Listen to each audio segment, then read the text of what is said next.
My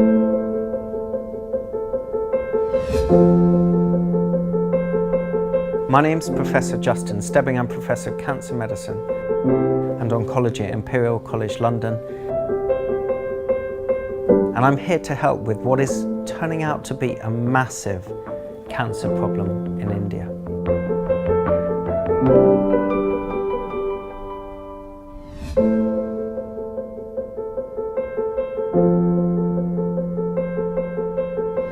At a very basic level, chemotherapy is traditionally meant to refer to drugs that kill rapidly dividing cells and cells that refuse to repair their own DNA, and those are two characteristics of cancer cells.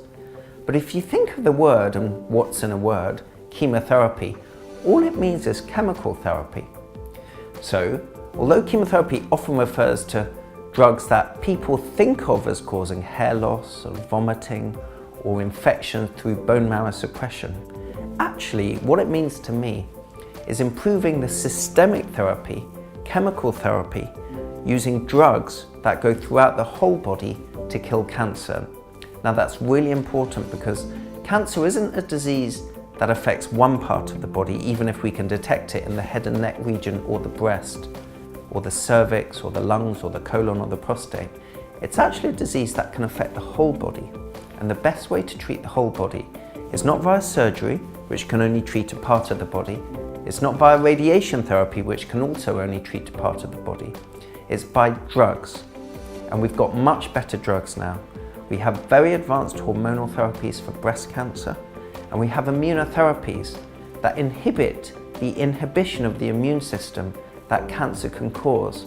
The cancer can cloak itself, and these immunotherapies can remove the cloak, so the immune system can recognize them as foreign, attack, remove, and kill them.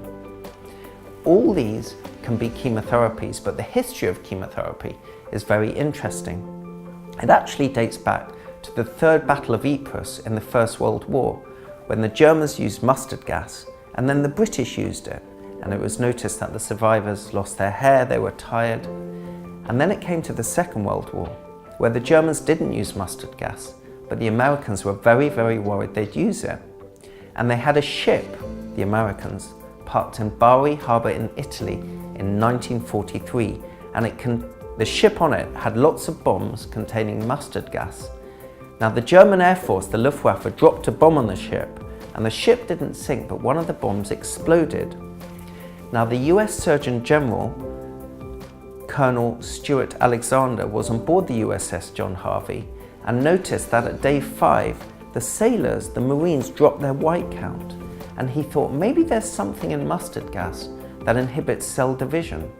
And mustard gas was taken back to Yale and became the very first chemotherapy in the 1940s. Now we've moved on a bit since then. And sometimes it's a bit like a car, where the car is the same, but the sunroof, the radio, the air conditioning, the security is better. So sometimes the drugs are the same, but the anti-sickness drugs, the drugs we can use to prevent infection by stimulating the immune system, or cold caps to prevent hair loss, are so much better. It's really not something to be scared of. Where I'm from in the United Kingdom, we're massively increasing the cure rate from breast cancer and decreasing the death rate. The reason why that is a bit because of earlier detection, better screening, but mainly because of better drugs to treat the disease.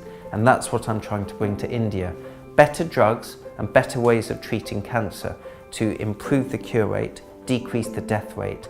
And even if we can't cure it, what these drugs can be very good at is making people live with their cancer, a bit like diabetes or high blood pressure, as opposed to dying from it.